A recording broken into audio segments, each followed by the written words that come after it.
कहानी की शुरुआत होती है जी यूक नाम के एक आदमी से जो मुश्किल से मुश्किल ताले और तिजोरियां तोड़ने में माहिर था। बेशकीमती चीजें चुरा कर उन्हें बेचना ही उसका काम था। वो अपना काम इतनी चालाकी से करता था कि अब तक 100 चोरियां करने के बाद भी वो पकड़ा नहीं गया। एक दिन अपने मिशन पर वो एक बिल्डिंग में घुसकर करोड़ों की कीमत वाला एक पत्थर चुराने की तैयारी कर रहा था। इस तिजोरी में कई मुश्किल ताले थे और इसे तोड़ना लगभग नामुमकिन था, लेकिन जी यूक भैया के लिए तो ये बाएं हाथ का खेल है। वो ताले तोड़कर पत्थर चुराने में कामयाब हो गया और सारे गार्ड्स को चकमा देकर बाहर भी निकल गया, लेकिन बाहर निकलते ही गलती से उससे वो बेशकीमती पत्थर टूट गया। बेचारे की सारी मेहनत मिट्टी में मिल गई थी, लेकिन उसने हार नहीं मानी और वैसा ही हूबहू डिजाइन बनाकर नया पत्थर तैयार कर लिया। फिर वो उसे बेचने के लिए एक मशहूर दुकान में गया, लेकिन दुकानदार को देखते ही पता चल गया कि ये नकली है और उसने जी यूक से कोई भी लेन देन करने से साफ मना कर दिया। लेकिन जी यूक भी जानता था कि ये दुकानदार आमतौर पर तो नकली चीजें बेचता है और इसलिए उसने पुलिस के सामने दुकानदार की पोल खोलने की धमकी दे दी।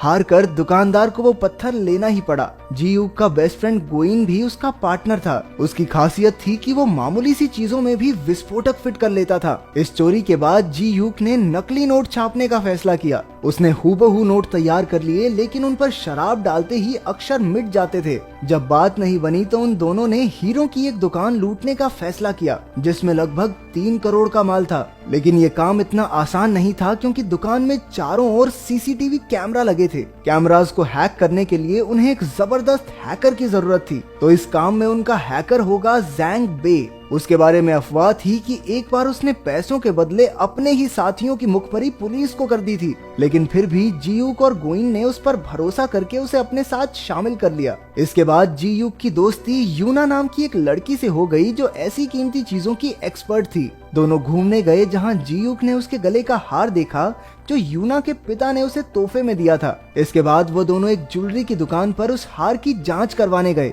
जहां उन्हें पता चला कि उस हीरे की कीमत लाखों में है। उसी वक्त सबसे नजरें चुराकर जी यूक ने एक बैग सोफे के नीचे खिसका दिया और वहां से चलता बना। फिर वो एक और दुकान से जांच कराने गए और वहां भी यही नतीजा निकला।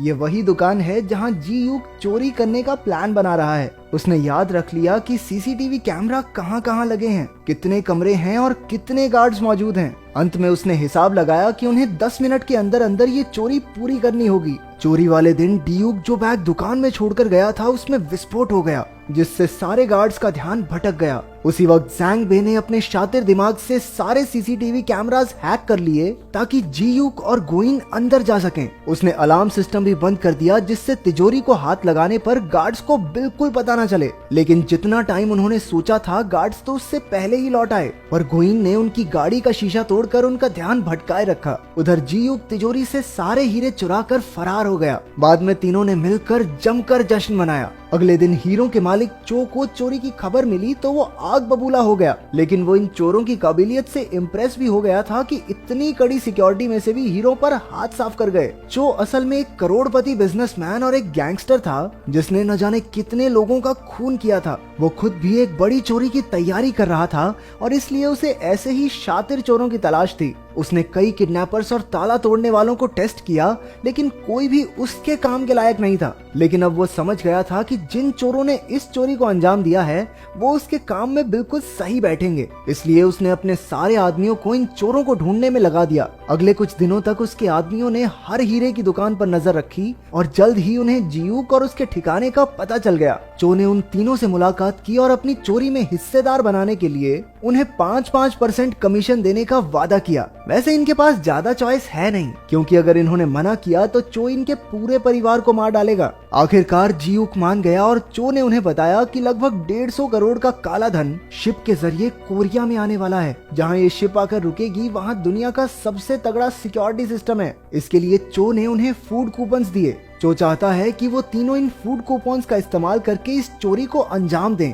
इसके बाद जियूक ने प्लान बनाना शुरू कर दिया, क्योंकि ये उसकी आज तक की सबसे बड़ी चोरी होने वाली थी। उधर चो ने जैंगबे को अलग से बुलाकर उसे ज्यादा पैसे देने का वादा किया ताकि वो जियूक और गोइन पर नजर रखे, क्योंकि आखिर कोई चोरों पर भरोसा करे तो करे कैसे। उधर पुलिस अभी भी हीरो के चोर को ढूंढ रही थी। उन्होंने सीसीटीवी फुटेज में देखा कि जियूक ने ही वो बैग दुकान में रखा था। वो उसका पता ढूंढकर जियूक के घर में घुस गए, जहां उन्होंने उसकी अगली चोरी का सारा प्लान देख लिया। यहाँ से पुलिस को एहसास हो गया कि वो चो से मिला हुआ है। चोरी से पिछले दिन जियूक और गोइन पोर्ट पर जाकर विस्फोटक और सिक्योरिटी सिस्टम को हैक करने के डिवाइसेस रखाए। अपने ठिकाने पर लौटकर जियूक ने गोइन से कहा कि वो चो को धोखा देके सारा पैसा खुद ही क्यों नहीं रख लेते, लेकिन जैंगबे को उनके प्लान के बारे में पता चल गया और उसने चो को सारी खबर दे दी। चो को गुस्सा तो बहुत आया, लेकिन उसने जियूक से बाद में निपटने का फैसला किया, क्योंकि अभी उसे उसकी जरूरत है। इसके बाद जियूक ऊना से मिलने गया, लेकिन वो उसके यूं अचानक गायब हो जाने से बहुत नाराज थी। जब वो नहीं मानी तो जियूक ने बताया कि उसके पिता ही उसके गुरु थे। यूना का बाप मिस्टर ओ ही वो आदमी था जो जियूक को इस चोरी की दुनिया में लाया। एक समय पर वो चोरी चकारी छोड़कर एक आम जिंदगी जीना चाहता था, लेकिन उसी दिन उसके बिजनेस पार्टनर चो ने उसे मार डाला। यूना को उसकी किसी बात पर यकीन नहीं हुआ और वो वहाँ से चली गई। कुछ ही देर में चो के आदमी उसे किडनैप करके ले गए ताकि जियूक उससे गद्दारी ना कर सके। फिर चोरी को अंजाम देने का दिन आ गया और सारे चोर पोर्ट में घुसने में कामयाब हो गए। उधर से चो ने विस्फोटक में धमाका कर दिया, जिससे सारे सिक्योरिटी गार्ड्स का ध्यान भटक गया। मौका देखकर जैंगबे ने सिक्योरिटी सिस्टम हैक कर लिया और वहाँ के लोगों को लगा कि इस प्रॉब्लम को तो वो 40 मिनट में ठीक कर देंगे। अब जियूक और गोइन के पास काफी टाइम था। वो तिजोरी के पास गए और जियूक ने अपनी काबिलियत से ताला खोल लिया। अब उनके सामने पैसों का ढेर लगा हुआ था। बिना समय गवाए उन्होंने अपने ट्रक में पैसे भरने शुरू कर दिए और बदले में चो के दिए फूड कूपन्स रख दिए। धमाके की खबर सुनते ही पुलिस वहां आ पहुंची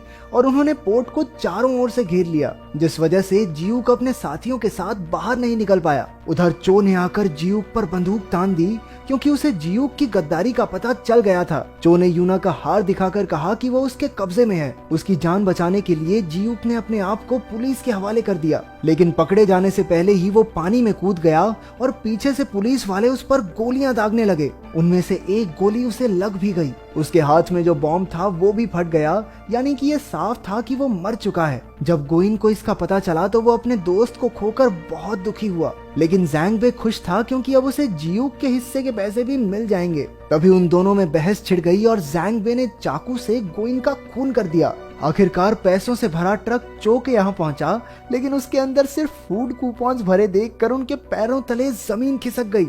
उसे कुछ समझ नहीं आ रहा था कि तभी जियूक का कॉल आया, जो एकदम ठीक था। अब सारे पत्ते खुलने लगते हैं कि असल में शुरुआत से जो जो हुआ वो सब जियूक के प्लान का ही एक हिस्सा था। जियूक चो से मिस्टर ओ की मौत का बदला लेना चाहता था। सबसे पहले उसने जो नकली पत्थर बेचा उसमें एक माइक्रोफोन फिट कर दिया, क्योंकि वो जानता था कि चो वहां अक्सर खरीदारी करने आता था। उसके प्लान के मुताबिक बिल्कुल वैसा ही हुआ और चो ने वो पत्थर खरीद लिया। उसकी बातें सुनकर जियूक को पता चला कि चो एक शातिर चोर की तलाश में है, तो उसने जानबूझकर हीरे चुराए ताकि वो चो की नजरों में आ सके। पूरा टाइम चो को लगता रहा कि वो जियूक को ढूंढ रहा है, लेकिन जियूक खुद ही उसके लिए सबूत छोड़ रहा था। जैंगबे भी जियूक का ही साथी था और वो बस चो के साथ होने की एक्टिंग कर रहा था। जियूक को पकड़ने आई पुलिस भी फर्जी थी, और तो और उसे लगने वाली गोली भी नकली थी। बेसिकली वो चो को चू बना के भाग गया। उधर पुलिस ने मरने का नाटक कर रहे गोइन को भी बचा लिया और चो को पैसे के नाम पर कुछ मिला तो वो था ठेंगा। ऊपर से जियूक ने पुलिस को उसकी खबर भी दे दी।